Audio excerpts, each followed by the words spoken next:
দর্শনার্থীতে আসলে 21শে ফেব্রুয়ারি আসলে অনেক মানুষ আনাগোনা থাকে। আসলে 21শে ফেব্রুয়ারির পর থেকে মানুষগুলার এগুলো আর বাস্তবে খবর নেয় না। তবে এখানে আরও কিছু যদি দৃশ্যমান সালামের স্মৃতি রক্ষার জন্য আরও কিছু স্মৃতি বিচারিত থাকতো, তাহলে দর্শনার্থী আরও অগ্রসর হইতো। এখন গ্রন্থাগারটি আছে আসলে এখন তত্ত্বাবধান জেলা পরিষদের আমরা চাকরি ওনাদের অধীনে করতেছি। সাইনবোর্ডে লেখা আছে যে ভাষা শহীদ আব্দুল সালাম গ্রন্থাগার ও জাদুঘর।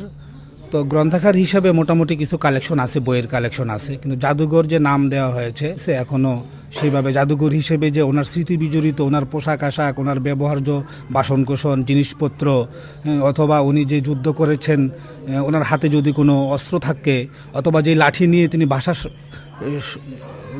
আন্দোলনটা করেছিলেন, নেমেছিলেন সেই 1952 সালের 21শে ফেব্রুয়ারিতে, তার স্মৃতি বিজড়িত যে জিনিসগুলো যদি এখানে রাখা যেত, তাহলে আরও চমৎকার হতো। আমরা দেখেছি এখানে গ্রামটার নাম ছিল লক্ষণপুর, সেটাকে এখন সালামের নামেই করা হয়েছে, সালামনগর। এখানে আমাদের একটা প্রাইমারি স্কুল আছে, প্রাইমারি স্কুলের নাম ছিল লক্ষণপুর সরকারি প্রাথমিক বিদ্যালয়। সেই প্রাইমারি স্কুলটা এখন সালামের নামে হয়েছে, সালাম সরকারি প্রাথমিক বিদ্যালয়। এটা 2008 সালে প্রতিষ্ঠিত হয়েছে। সালামের নামে আমাদের সরকারি প্রাথমিক একটা বিদ্যালয় আছে আমাদের গ্রন্থাগারের পাশে। না, আমার এখানে তো আগে আমার এই গ্রন্থাগারটি জেলা পরিষদের আন্ডারে।